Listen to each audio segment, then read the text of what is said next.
Welcome, learners, to the Deep Dive. Today, we're diving into a particularly rich and often debated topic within the Catholic Church, especially in the Philippines: liturgical enculturation. We've gathered some incredibly thought-provoking material that really explores what this means for faith, tradition, and, well, the very act of worship itself. Indeed. And this deep dive will look at how attempts to adapt the Mass to local cultures are, being received. We'll touch on the intentions behind them and their real-world impact on the faithful. It's definitely a nuanced conversation. Continuity versus change, really, and what it truly means to authentically engage with the sacred. Right. And to guide our exploration, here are 5 big faith-related questions. You might find yourself pondering these too as we journey through this material. First, is liturgical enculturation a genuine renewal of faith? Or could it maybe lead to unintended distortions of the sacred liturgy? That's a big one. Second, how does this push for cultural adaptation truly impact the unity of the Catholic Church, especially when you have all these diverse liturgical expressions popping up? Unity is key, yeah. Third, what does active participation in the Mass really mean? Is it sometimes, misunderstood in practice? Often misunderstood, I'd say. Fourth, can beauty in Catholic liturgy be defined by things like, say, guitars, dance, cultural performances? Or does authentic Catholic worship demand a different kind of aesthetic? A very subjective question, but crucial. And finally, number 5, how do documents like Traditionis Custodes, along with the approaches of different popes, including our current Pope, Leo IV, how do they shape the Church's relationship with its sacred tradition? These are definitely critical questions for anyone seeking a deeper understanding of Catholic worship today. They cut right to the heart of current debates. Our source material for this deep dive comes from some compelling excerpts titled Philippine Bishops and the Perils of Liturgical Enculturation. It offers a candid, quite critical perspective on these very issues. And we really encourage you to visit www.epistles.online for the full context and, even more details on this important discussion. All right, let's unpack this and see what insights our source reveals. So our source material kicks off by highlighting that the Catholic Bishops' Conference of the Philippines, the CBCP, is placing a strong emphasis on what they call liturgical enculturation. They frame it as a way for different cultures to offer homage to God through the Mass, presenting it as a renewal of faith, allowing the liturgy to resonate more deeply locally. Right. Now, what's particularly insightful from the author of our source is a contrasting view. He suggests that while this approach is often framed with, lofty words and theological phrases, it's perceived by some as defending novelty, not genuine spiritual renewal. The concern expressed is that if every culture shapes the liturgy purely according to its own expression, well, the result might not be deeper worship. It could potentially be a more fragmented, maybe even weakened form of worship, despite the bishop's stated intentions for unity. That sounds like a core tension right from the start, doesn't it?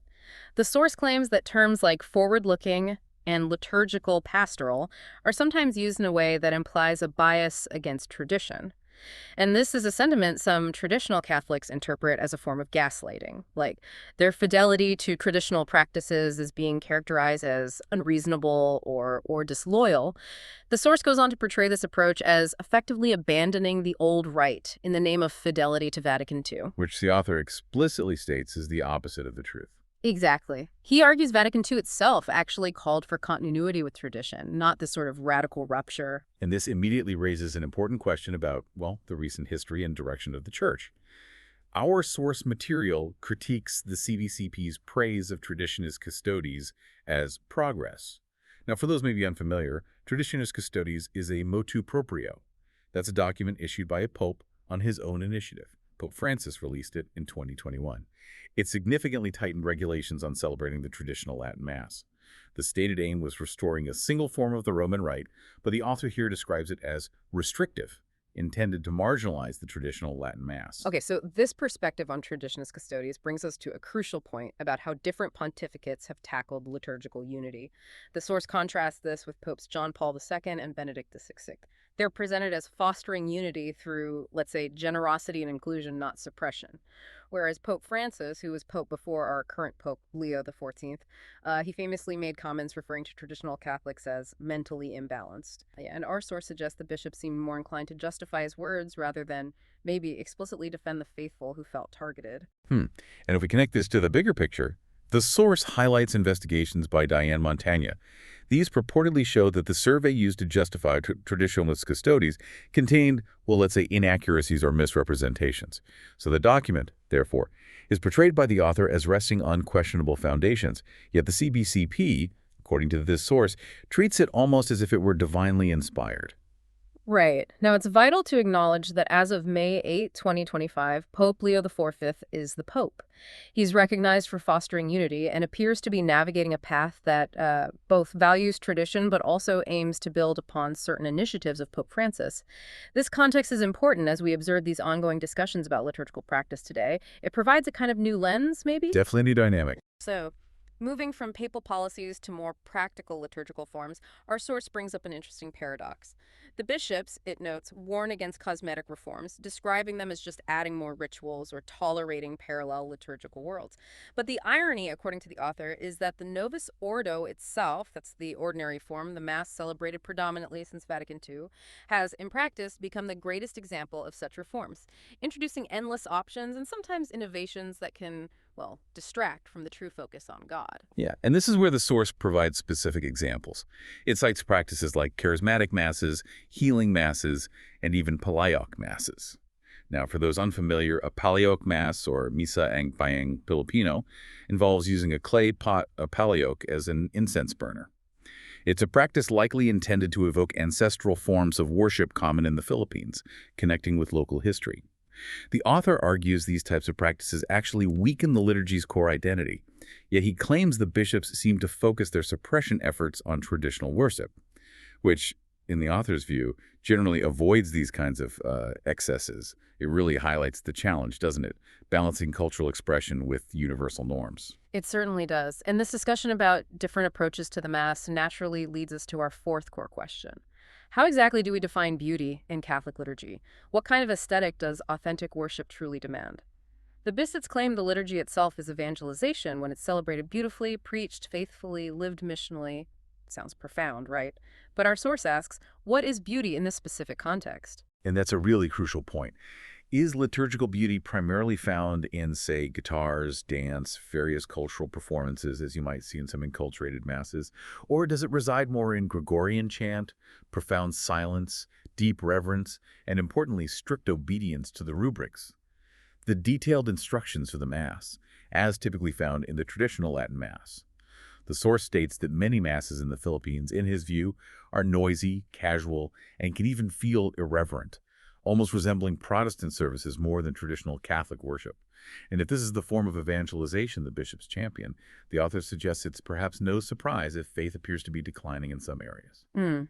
And the promotion of liturgical inculturation, the source contends, has maybe inadvertently blessed what he calls abuses. Things like clown masses or politicized masses, rather than acting to correct these perceived scandals. Sometimes these are defended as pastoral creativity, but true Catholic liturgy, we learn from the author, should be designed to raise the faithful into the sacred, to elevate them towards God, not, dilute the sacred into a form of entertainment. Right.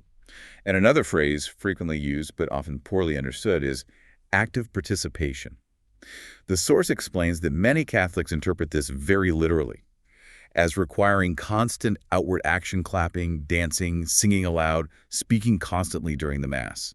So what does it really mean then, according to our source? Well, the author clarifies that the true meaning of active participation is primarily an interior union with the sacrifice of Christ.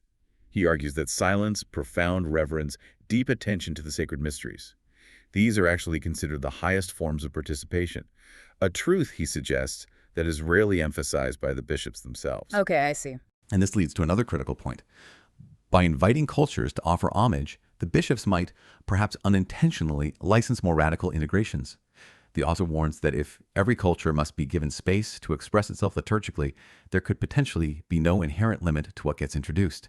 This could, he cautions, open the door for various movements demanding their own altar places, or for pagan rituals, maybe indigenous practices unrelated to Christ's sacrifice, to be paraded within the sacred space, almost as if they're sacramentals. Wow. What the source really emphasizes here is a profound risk then, a potential loss of the distinctly Catholic sense of worship. The Mass might then be perceived less as God's worship on his terms, and more like a stage for groups to showcase their cultural identity. The author reminds us that true worship conforms man to God, not God to man. He concludes that the unchecked promotion of enculturation ultimately deepens confusion, making the liturgy feel less sacred. What the Church truly needs, he suggests, is not more cultural adaptation, but a liturgy that itself forms culture in the image of Christ. Wow, okay. What a journey into the complex world of liturgical enculturation.